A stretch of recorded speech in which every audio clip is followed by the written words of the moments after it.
PM किसान योजनेचा हप्ता आला आणि पीएम किसान योजनेचा हप्ता आल्याच्या नंतर नमो शेतकरी सन्मान योजनेचा सुद्धा हप्ता मिळत असतो आणि तो काही 8वा हप्ता आहे.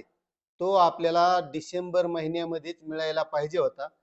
मात्र आता तुम्हाला सगळ्यालाच माहिती, राज्यामध्ये महत्वाचा जो सण चालू होता, महानगरपालिकेच्या निवडणुका, आणि या निवडणुकीमध्ये सगळं सरकार व्यस्त होतं.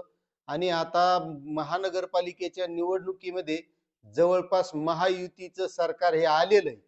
आणि आता यापुढे ज्या ज्या शेतकऱ्यांना खरंच वाट पाहत होते की नमो शेतकरी योजनेचा हप्ता आपल्याला कधी मिळणार आहे आणि तो आता लवकरच मिळण्याचा मार्ग मोकळा होणार आहे, आणि त्याचबद्दलची आपल्याला सगळी माहिती या व्हिडिओमधून घ्यायची. त्यामुळे तुम्ही जर आपल्या वेणुगंगा शेती योजना या चॅनलवर नवीन असाल तर चॅनलला सबस्क्राईब करा, व्हिडिओला लाईक करा आणि जास्तीत जास्त शेतकऱ्यांना ही माहिती शेअर करा. आता एक महत्वाचा मुद्दा लक्षात घ्या. आपल्या धुऱ्या शेजारचा शेजारी बी असला तर तेव्हा आपल्याला काय रोजच राम राम श्याम श्याम काय चाललं काय नाही काय म्हणत नाही.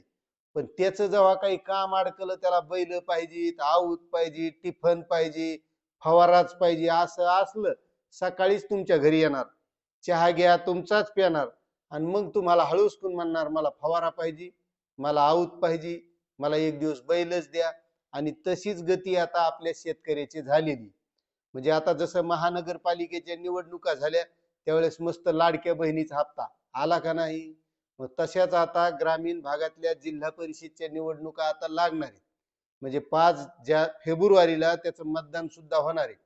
आणि जसा आता पीएम किसान योजनेचा हप्ता फेब्रुवारी ते मार्च महिन्याच्या दरम्यान असतो, तसाच एखाद्या वेळेस आता हा पीएम किसान योजनेचा जो काही 22वा हप्ता आहे तो आपल्याला फेब्रुवारी मध्ये सुद्धा मिळू शकतो.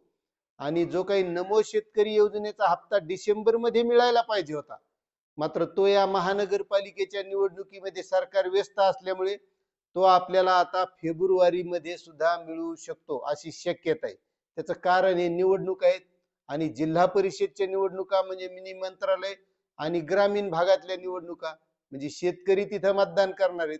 म्हणजे अशा टायमाला जसा लाडक्या बहिणीचा आला, बस तसाच आता नमो शेतकरी योजनेचा 2000चा आणि पीएम किसान योजनेचा जरा पुढे येणार आहे, पण एखाद्या वेळेस दिला तर दिला ह्या निवडणुकीमुळे, म्हणजे ते 2000 म्हणजे शेतकऱ्याच्या खात्यात एकदा 4000 मिळू शकतात असं मला वाटतंय. कारण पुढे निवडणूक आहे आणि ह्या टायमाला असे पैसे येतच असतात, आणि त्यातली त्यात ह्या ग्रामीण भागातल्या निवडणूक आहेत. त्याच्यामुळे अशी शक्यता फेब्रुवारी मध्ये शेतकऱ्याच्या खात्यात एक रकमी 4000 रुपये येऊ शकतात. आता तुम्हाला यावरून काय वाटतंय, खरंच हे येऊ शकतात का, याबद्दल तुमचं काय मत आहे?